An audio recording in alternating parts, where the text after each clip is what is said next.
Optical instrument की category में हम लोग अब बात करते हैं स्टूडेंट्स एस्ट्रोनॉमिकल टेलीस्कोप की। टेलीस्कोप बेसिकली क्या होता है? Telescope is an optical device used for viewing distant objects. ऐसे ऑब्जेक्ट्स जो कि दूर होते हैं, डिस्टेंस पर होते हैं स्टूडेंट्स, उनको देखने के लिए हम लोग टेलीस्कोप का इस्तेमाल करते हैं। जो इमेज होती है डिस्टेंस ऑब्जेक्ट की, उनको देखा जाता है थ्रू टेलीस्कोप्स। अब टेलीस्कोप क्या करता है? दूर हुए ऑब्जेक्ट्स की जो इमेज है उसको एज अ लार्जर इमेज की फॉर्म में अपीयर करवाता है। क्यों? क्योंकि यहाँ पर जो बिगर विजुअल एंगल होता है स्टूडेंट्स, वो इसके साथ सबस्टेंडेड होता है जब उसको नेकेड आई से देखा जाता है या आम आंख से देखा जाता है। ये सारी चीज़ें जो इमेज की एनलार्जमेंट है स्टूडेंट्स, वो डिपेंड करती है सबटेंडेड एंगल के ऊपर। शुरू में क्या होता है, इनिशियली जो एक्सटेंसिव यूज़ ऑफ टेलीस्कोप है स्टूडेंट्स, वो एस्ट्रोनॉमिकल ऑब्जर्वेशन के लिए इस्तेमाल होता था। इन टेलीस्कोप को क्या कहा जाता है? एस्ट्रोनॉमिकल टेलीस्कोप, जिसकी मदद से हम लोग एस्ट्रोफिजिक्स को या फिर एस्ट्रोनॉमी से रिलेटेड जितनी भी चीज़ें स्टूडेंट्स, उनको ऑब्जर्व करते हैं। अब ये टेलीस्कोप शुरू में इसी चीज़ के लिए यूज़ किए गए थे। A simple astronomical telescope 2 lenses के ऊपर कंसिस्ट करता है। An objective of long focal length F not, एक लेंस होता है ऑब्जेक्टिव की फॉर्म में जिसका जो फोकल लेंथ है वो लॉन्ग होता है, और इसके अलावा एक आई पीस इसमें यूज़ होता है। जिस तरह हम लोगों ने कंपाउंड माइक्रोस्कोप में देखा था कि एक ऑब्जेक्टिव भी यूज़ किया गया था उसमें, और उसके साथ साथ एक आई पीस भी, और यहाँ पर भी सेम उसी तरह ही है। और यहाँ पर जो आई पीस यूज़ किया जाएगा स्टूडेंट्स, वो शॉर्टर फोकल लेंथ का होगा, जिसको हम लोग रिप्रेजेंट करते हैं स्टूडेंट्स एफ ई से। स्टूडेंट्स जो ऑब्जेक्टिव होगा जिसकी आप लोग देख सकते हैं कि फोकल लेंथ है एफ नॉट, वो इमेज जो आपको दिखाएगा वो होगी रियल, इन्वर्टेड, और जो डैमेज्ड इमेज होगी स्टूडेंट्स उसको रिप्रेजेंट किया गया है ए डैश बी डैश से, जो कि एक इमेज दिखा रही है लेंस और ऑब्जेक्टिव के दरमियान में। हमारे पास चूंकि 2 इमेजेस बन रही हैं, एक इमेज को नाम दिया गया है ए बी का, और जो दूसरी इमेज बन रही है स्टूडेंट्स उसको नाम दिया जा रहा है ए डैश बी डैश का। जो रियल इमेज होगी स्टूडेंट्स, जिसको ए डैश बी डैश का नाम दिया जा रहा है, वो कैसे एक्ट करेगी? As object for the eyepiece, यानी कि आई पीस के लिए एक ऑब्जेक्ट की फॉर्म में वो बिहेव करेगी, जैसा कि आई पीस के सामने आपने एक ऑब्जेक्ट रख दिया हो। अब हम लोग उसको किससे ऑब्जर्व करेंगे? आम आंख से ऑब्जर्व करेंगे with the help of magnifying glass. तो जो हमारे पास फाइनल इमेज होगी स्टूडेंट्स, वो आई पीस के थ्रू होती हुई क्या नजर आएगी? वर्चुअल, एनलार्ज्ड और इन्वर्टेड। ये हमारे पास होगी फाइनल इमेज की कैटेगरी थ्रू एस्ट्रोनॉमिकल टेलीस्कोप्स। अब हम लोग फिगर को देखते हैं जिसमें हमारे पास रे डायग्राम मौजूद है। यहाँ पर पाथ शो किया गया है रेस का। अब इन रेस को हम लोग कैसे डिफाइन करते हैं?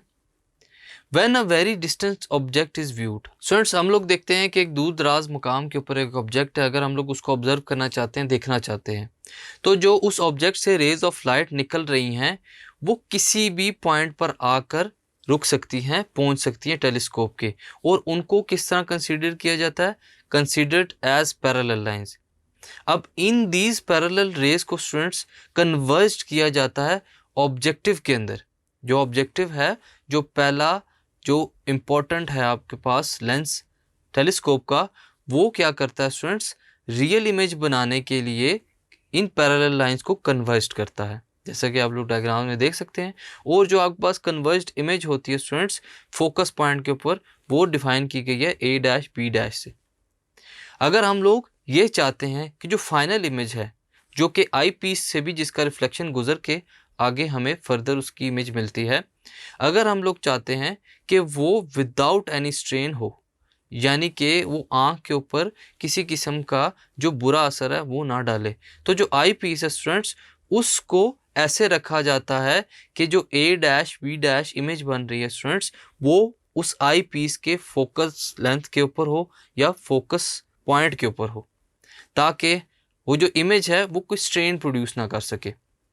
जो रेज होंगी स्टूडेंट्स आफ्टर रिफ्रैक्शन, जैसे ही वो पास कर जाएंगी लेंस के अंदर से, किस लेंस के अंदर से? आई पीस के अंदर से, तो वो पैरेलल होंगी, और जो फाइनल इमेज अपीयर होगा स्टूडेंट्स वो कहाँ होगा? किसी भी इनफाइनाइट पॉइंट के ऊपर। इस कंडीशन में क्या होता है स्टूडेंट्स, जो image A dash B dash हमारे पास बन रही है जो कि ऑब्जेक्टिव के फोकस पॉइंट के ऊपर लाई कर रही है स्टूडेंट्स, वो हमारे पास किस फॉर्म में होगी, एज नॉर्मल एडजस्टमेंट। यानी कि अगर हम लोग उनके डिस्टेंसेस की बात करें कि आई पीस और हमारे पास जो दूसरा ऑब्जेक्टिव है स्टूडेंट्स, उनके दरमियान में हमारे पास जो इमेज है वो बन रही होगी। और नॉर्मल एडजस्टेंट हम लोग क्या कर सकते हैं, इस इमेज को क्लियरली टेलीस्कोप से देख सकते हैं। अब हम लोग अगर टेलीस्कोप के थ्रू जो मैग्नीफाइंग पावर है उसको ऑब्जर्व करना चाहते हैं स्टूडेंट्स, जिसकी जो नॉर्मल एडजस्टमेंट है वो हमारे पास शो की गई है, तो हम लोग क्या करेंगे, एंगल्स को ऑब्जर्व करेंगे। पहला एंगल कौन सा, alpha angle, which is subtended at the unaided I is practically the same. ये एंगल उस एंगल के साथ बिल्कुल मिलता जुलता है जो कि ऑब्जेक्टिव के पास मौजूद है। कौन सा एंगल स्टूडेंट्स, जिस एंगल को हम लोग कह सकते हैं angle A dash O B dash. आपकी डायग्राम में जिस तरह शो किया गया है स्टूडेंट्स कि ये अल्फा एंगल और ऑब्जेक्टिव के बिहाइंड और फॉरवर्ड दोनों जो अल्फा एंगल है स्टूडेंट्स वो इक्वल हैं। अब यहाँ पर हमारे पास चूंकि रेज आ रही हैं, उनका एंगल किसके इक्वल है, बीटा एंगल के। तो इन दो एंगल्स के ऊपर ऐसी रेज, ऐसे एंगल्स जो कि आई के साथ सबटेंडेड हों, इमेज के साथ सबटेंडेड हों स्टूडेंट्स और इक्वल हों, तो ये हमारे पास किसके ऊपर अफेक्ट करते हैं, मैग्नीफिकेशन के ऊपर। इसके अलावा जो हमारे पास एक और एंगल बन रहा है स्टूडेंट्स, उसको नाम दिया जाता है angle A dash O B dash. कहाँ है हमारे पास, A dash O B dash, ये हमारे पास एक ट्राइंगल बन रही है। अब अगर हम लोग मैग्नीफाइंग एंगल, जो हमारे पास एंगुलर मैग्नीफिकेशन का एंगल अल्फा स्टूडेंट्स, उसको लिखें तो क्या है, tangent alpha which is equal to A dash B dash over O B dash. इसको अगर हम लोग फर्दर लिखना चाहें तो हमारे पास क्या होगा, A dash B dash divided by F nought. क्यों, क्योंकि हमारे पास ओ और बी डैश जो है वो किसके इक्वल है, फोकल लेंथ के। O and B dash is equal to focal length. Further अगर हम लोग इसको सॉल्व करें तो हमारे पास जो बीटा होगा स्टूडेंट्स वो किस एंगल के साथ सबटेंडेड होगा, angle A dash O dash B dash. Beta angle के लिए हम लोग जो एंगल लिखते हैं स्टूडेंट्स वो क्या होगा, A dash O dash B dash. Diagram में देखें कि A dash O dash B कहाँ पे है, A dash O dash B dash, ये हमारे पास राइट हैंड साइड की एक ट्राइंगल नजर आ रही है। तो अगर हम लोग इस सबटेंडेड एंगल को लिखना चाहें तो beta will be equal to tan beta which is equal to A dash B dash over O dash into B dash which is equal to A dash B dash divided by focal length of I piece.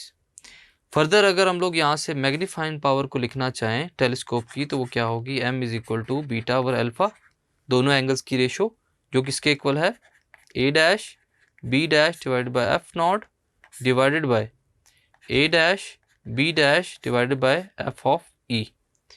तो हमारे पास इससे जो magnifying power बनती है students वो क्या है, m is equal to F not divided by F E. Focal length of objective and focal length of eyepiece का जो रेशियो है स्टूडेंट्स वो रिप्रेजेंट कर रहा है एस्ट्रोनॉमिकल टेलीस्कोप की मैग्नीफाइंग पावर को। इसको हम लोग कैसे लिखेंगे, magnification is equal to focal length of the objective divided by focal length of eyepiece. इससे हम लोग एस्ट्रोनॉमिकल टेलीस्कोप की मैग्नीफिकेशन का अंदाज़ा लगा सकते हैं। यहाँ पर हमें एक चीज़ लाजमी नोट करनी पड़ती है स्टूडेंट्स कि जो डिस्टेंस है किसके दरमियान, ऑब्जेक्टिव और आई पीस के दरमियान जो कि टेलीस्कोप के अंदर मौजूद हैं, वो नॉर्मल एडजस्टमेंट पर होना चाहिए। और नॉर्मल एडजस्टमेंट पर यहाँ पर हमारे पास जो फोकल लेंथ्स होती हैं वो किसके इक्वल होती हैं students, F O plus F E के। ये हमारे पास नॉर्मल एडजस्टमेंट्स हैं जो किसके इक्वल होंगी, लेंथ ऑफ टेलीस्कोप के। Besides having a high magnifying power another problem which confronts the astronomers। अगर हम लोग हाई मैग्नीफाइंग पावर को अलहदा करते हैं तो एस्ट्रोनॉमर्स को स्टूडेंट्स जो और प्रॉब्लम्स पेश नज़र थी वो क्या थी कि जब टेलीस्कोप को डिज़ाइन किया जा रहा था तो डिस्टेंस प्लैनेट्स और स्टार्स जिनको वो ऑब्जर्व करना चाहते थे, जिनके बारे में इंफॉर्मेशन गैदर करना चाहते थे, वो बहुत ही लाइट फॉर्म में नज़र आ रहे थे उन एस्ट्रोनॉमिकल टेलीस्कोप से। जिनको ऑब्जर्व करना इतना पॉसिबल नहीं था एस्ट्रोनॉमिकल टेलीस्कोप से। This difficulty is overcome by using the objective of larger aperture. So इस डिफिकल्टी को कम करने के लिए जो ऑब्जेक्टिव अंदर लगाया गया स्टूडेंट्स, उसका एपरेचर लार्जर है, जिसकी वजह से वो ग्रेटर अमाउंट ऑफ लाइट को कलेक्ट कर सकता है बाय यूजिंग एस्ट्रोनॉमिकल ऑब्जेक्ट्स और information related to astronomical objects. Thus, a good telescope has an objective of long focal length and large aperture. तो हमारे पास जो टेलीस्कोप्स होते हैं स्टूडेंट्स, उनका जो ऑब्जेक्टिव है वो लॉन्ग फोकल लेंथ का होना चाहिए और जो उनका एपरेचर है वो लार्जर होना चाहिए। सो स्टूडेंट्स, ये है हमारे पास एक और फॉर्म ऑफ ऑप्टिकल इंस्ट्रूमेंट जिसको हम लोग नाम देते हैं एस्ट्रोनॉमिकल टेलीस्कोप का। Thank you.